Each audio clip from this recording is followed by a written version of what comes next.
Welcome back to the Deep Dive. Today we are tackling a stack of source material that hits incredibly close to home for so many people. It really does. We're delving into one of the most painful, but maybe least spoken about subjects in modern family life. It's the anguish parents feel when their adult children are seriously struggling. Yeah. So our mission today is to synthesize the analysis, the core lessons, and also the critiques of Jane Addams' foundational book. It's called When Our Grown Kids Disappoint Us. Letting go of their problems, loving them anyway, and getting on with our lives. And this is such a crucial topic right now. I mean, Addams wrote this book because she saw this tsunami of emotional hardship coming from a very specific group of people. Right. Parents navigating the challenges of their grown children, whether are those so-called adultolescents who are, failing to launch or dealing with much more serious things. Things like dependency or mental health crises. Exactly, or just continuous underemployment. It's a huge range. And what's immediately clear from the sources is that this is a conversation just steeped in shame. Addams, she doesn't pull any punches, but she approaches it with immense compassion. She's essentially giving a voice to parents who feel so lonely or judged. Or just totally helpless. Totally helpless. Because the reality of their grown child's life isn't matching the story they thought they'd be telling. It truly is the silent struggle that defines a generation of aging parents. Okay, let's unpack that silent struggle. I want you, our listener, to just kind of tap into the core of this. Yeah. Many parents don't just feel disappointed. They feel like they have fundamentally failed when their kids aren't thriving. Yeah. Where does Addams say that deep sense of isolation comes from? Well, it stems from what she calls shared denial. Shared denial. Okay. Yeah, think about the social script, right? When you ask parents how their adult kids are doing, the automatic response is always, oh, they're fine, or... They're finding their passion. Exactly. But privately, Addams says these parents are just worrying constantly. They're delaying retirement, they're suffering from stress-related health issues, and they're keeping totally silent. Because of the shame, the fear of judgment. And that deeply personal disappointment they feel when the reality, the financial instability, the relapses, the moving back home again, it just doesn't match the expectation. Wow, that denial sounds incredibly exhausting.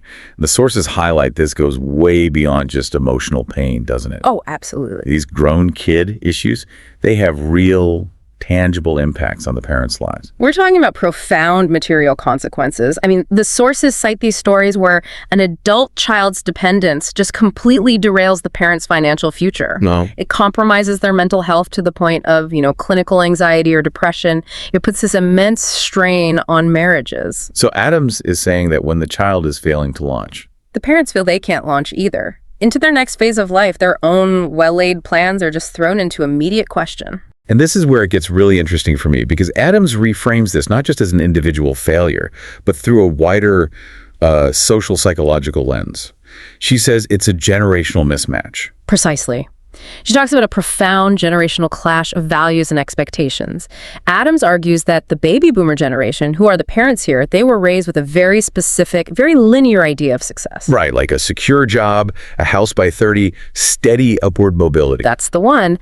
Their children, however, walked into a radically different economic and cultural landscape. Which results in this massive collision between that hope and the reality. The parents' core wish, I just want you to be happy and independent. Yeah. It clashes so hard with the child's actual situation. A gig economy job with no stability, massive student debt, or a real struggle with mental health that makes that old linear path just impossible. So the parents might see stagnation, maybe even recklessness. While the adult children see a world that failed to deliver on its promises. And that collision, it inevitably brings up the guilt.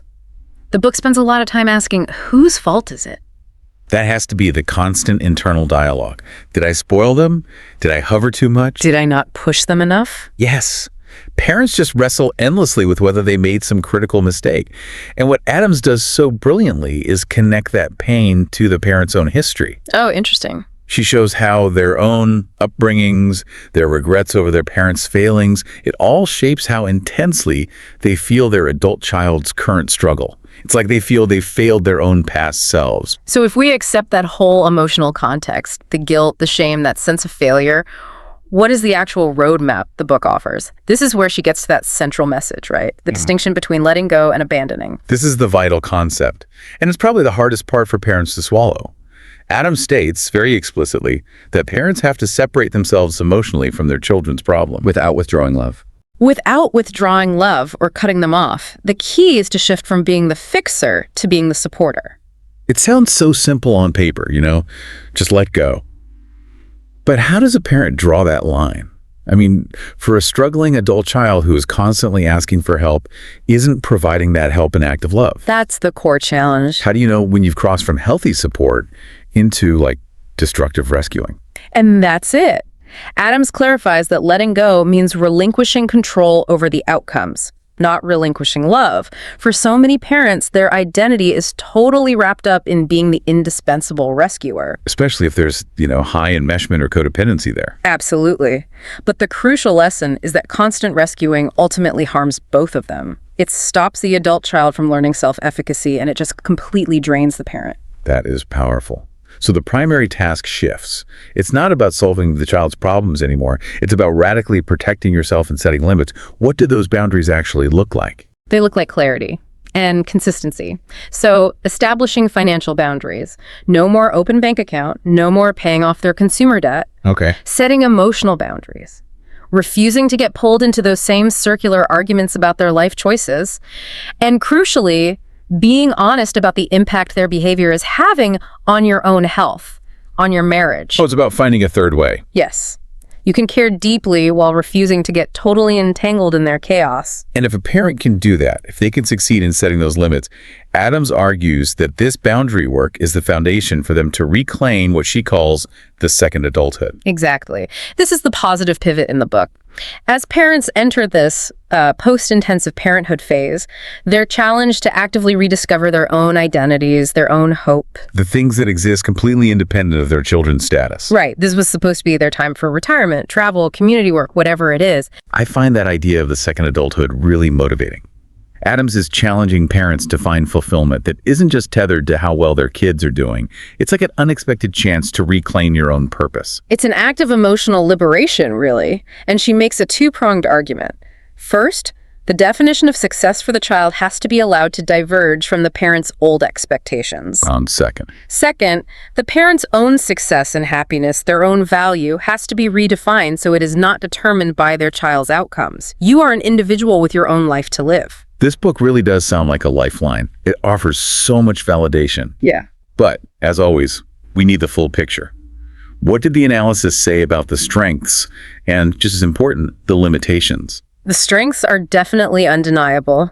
Adams interweaves research, generational analysis, really strong psychological insight. It's not just hand-holding, it's an intellectual framework for understanding why this is all happening. And the main strength, according to all the reader feedback we looked at, is just the sheer emotional relief it provides. It's praised over and over as powerful and validating. Because it breaks the silence. Exactly. It makes these deeply isolated parents feel seen. It tells them, you are not alone, and you are not a failure for feeling this way. However, the critiques are important for context. One key limitation some readers feel is that the book leans very heavily on anecdotal evidence, hundreds of parent stories. Which is empathetic, but maybe not. But it can feel less clinical or structured than, say, a dedicated therapeutic text. So if you're looking for a step-by-step manual, this might feel a little abstract. That's a good way to put it. And that connects to the second major critique. The book offers pretty limited, specific, practical interventions for parents dealing with severe issues. Like chronic mental illness or serious addiction. Yes, for those really high-stakes situations, the advice to let go can feel insufficient.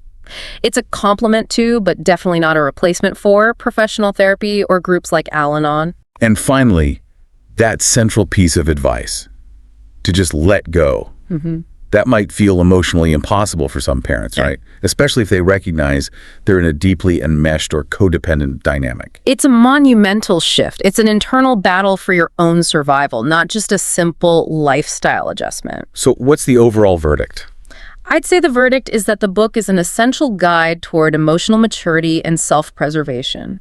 It is incredibly effective at helping parents acknowledge past missteps without letting guilt completely take over their present and future. It's a powerful push toward finding community instead of suffering alone. Absolutely. So this book is really for those parents feeling guilty, feeling stuck, and urgently needing to redefine their own purpose now that their primary parenting role has shifted. It's not a quick fix book that's going to guarantee the child's success. Not at all. It's a necessary framework for the parent's own emotional growth and survival. And that framework leaves us with a really provocative thought to mull over, one that goes beyond the book itself. It does. If the goal is to fully embrace and own your second adulthood, how must you fundamentally shift your definition of purpose, knowing that your identity and your happiness can no longer be defined or controlled by the successes or the struggles, however intense they are, of your adult children? That ultimately is the work of defining yourself anew.